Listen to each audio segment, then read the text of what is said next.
دلایا کہ بنی صدر کو جنرل کمان سے ہٹانے سے فوج کے اندر کوئی تبدیلی نہیں آئے گی۔ پھر امام خمینی رحمۃ اللہ علیہ اٹھے اور حسینیہ جمران کی طرف لوگوں سے ملنے کے لیے چلے گئے۔ لوگ امام بارگاہ میں نعرے لگا رہے تھے اور امام خمینی کی آمد اور تقریر کا انتظار کر رہے تھے۔ ہم اٹھے اور امام خمینی کے کمرے سے نکل گئے۔ فوجی اپنے بوٹ پہن رہے تھے۔ اچانک فروزان سیدھا کھڑا ہوا، مکہ ہوا میں لہرایا اور بولا، خمینی روح خدا، سپہ سالار کل قوا۔ یہ فوج کے اعلی افسروں میں سے تھا۔ اس نے 2-3 مرتبہ یہ نعرہ بلند کیا۔ چند لوگ اس کے ساتھ شامل ہو گئے اور فضا اس نعرے سے گونجنے لگی۔ یہ آخری نعرہ ان مشکل دنوں میں امام خمینی رحمۃ اللہ علیہ کی سربراہی پر فوج کے اعتماد کا اظہار تھا۔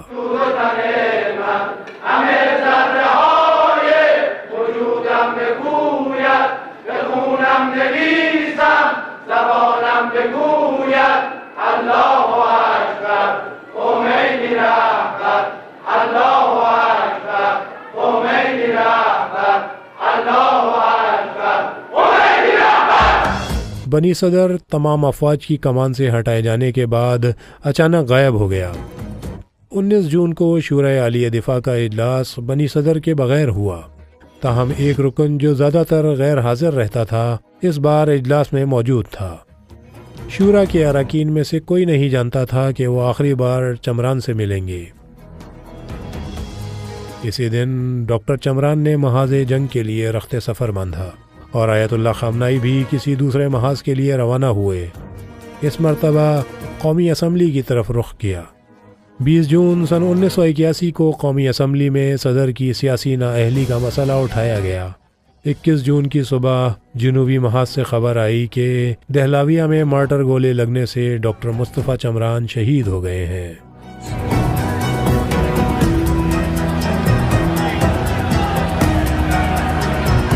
اس دن جو بنی صدر کی نااہلی کا جائزہ لینے کے لیے اجلاس کا دوسرا دن تھا، آیت اللہ خامنائی کو جنگ کے آغاز سے لے کر اب تک مہینوں خاموشی کے بعد بولنا تھا۔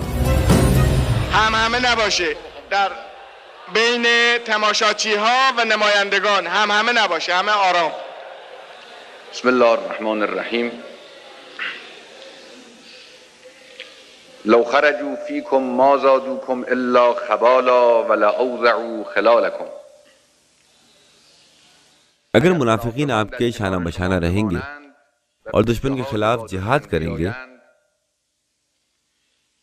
تو وہ آپ کی کمزوری اور عاجزی میں اضافہ کریں گے اور آپ کی صفوں میں تفرقہ اور پراکندگی اور اختلافات پیدا کریں گے۔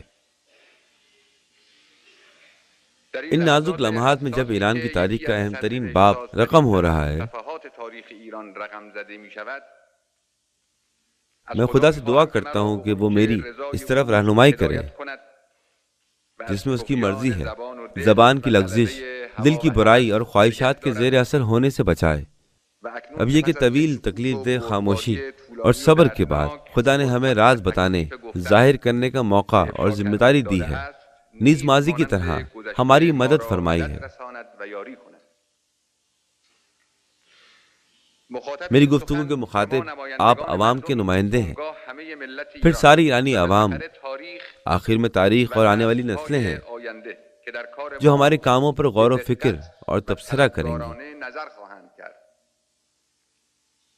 میں خدا کی بارگاہ میں آپ کے سامنے اور تمام لوگوں کے لیے جو میری گفتگو سنیں گے اعلان کرتا ہوں، میں صدر بنی صدر کو صدارت کے اہم عہدے سے فائز ہونے کی سیاسی صلاحیت کا حامل نہیں سمجھتا۔ اس اجلاس کے اختتام پر اسی دن اسمبلی کے اراکین نے بنی صدر کی نااہلی بل کو منظور کر کے جمران بھجوا دیا۔ خبر آئی کہ بنی صدر امام خمینی کے دستخط کے بعد معزول ہو گیا ہے۔ 5 دن بعد 27 جون کو آیت اللہ خامنائی نے جمران میں امام خمینی سے ملاقات کی۔ جب باہر آئے تو ایک فوجی پائلٹ کو دیکھا جس کا نام عباس بابائی تھا۔ جب انہوں نے مجھے دیکھا تو وہ خوش ہوئے کہ اب وہ بات کر سکتے ہیں۔ وہ وہاں کسی کو نہیں جانتے تھے۔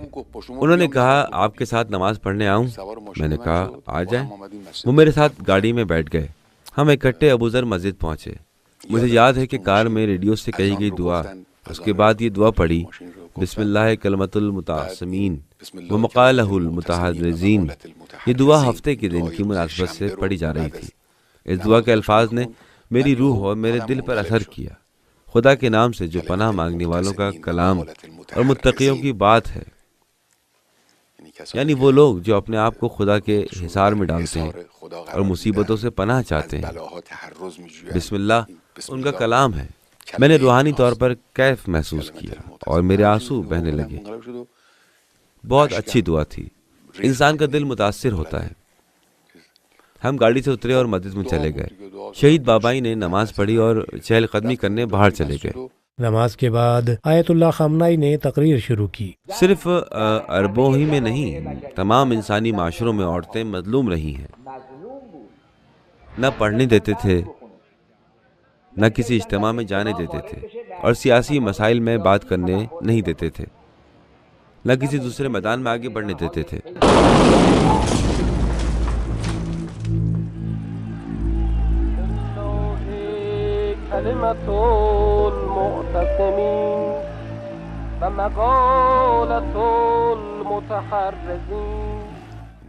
یعنی جو اپنے آپ کو خدا کے حصار میں ڈالتے ہیں اور آفات سے پناہ مانگتے ہیں، بسم اللہ ان کا کلمہ ہے۔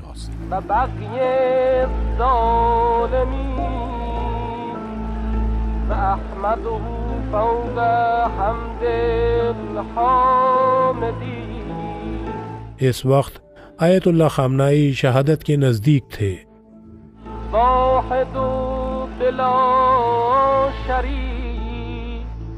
حال ہی میں دنیا سے رخصت ہونے والے شہید چمران جیسے شہداء، جنگ اور قریبی دوستوں کی تصاویر، حالیہ دنوں اور مہینوں کی یادیں آنکھوں میں تھیں۔ میں نے محسوس کیا میں مر رہا ہوں، یعنی مجھے صاف نظر آ رہا تھا کہ میری روح پرواز کر رہی ہے اور میں جا رہا ہوں۔ اچانک میرے ذہن میں یہ خیال آیا کہ اب جب میں جا رہا ہوں تو آخرت میں اپنے ساتھ کیا لے جا رہا ہوں۔ زمین اور آسمان کے درمیان ایک اڑتے تنکے کی طرح تھا۔ میں نے دیکھا کہ میں کہیں بھی جڑا ہوا نہیں ہوں۔ میرا دل ٹوٹ گیا۔ میں نے رب سے کہا، یا رب، میں تیرے پاس آ رہا ہوں۔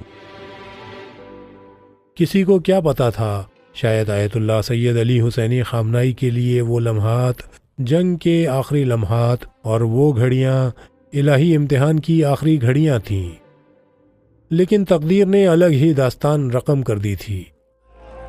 آقای دکتر مناکی، با توجه به اینکه شما پزشک معالج آقای خامنه‌ای بودید، می‌خواستیم ببینیم که در رابطه با وضعیت عمومی ایشون توضیحاتی برای مردم بدید. ضایعاتی که به وجود اومده بود بیشتر در طرف راست ایشون بود، کتف و ناحیه سینه و زیر بغل سمت راست بود، با خونریزی خیلی شدید که جراحا روش کار می‌کردن و بالاخره با یه سری از جراحای عروق و متخصصین مربوطه تماس گرفته شد که بلافاصله به بیمارستان اومدن و خونریزی متوقف شد۔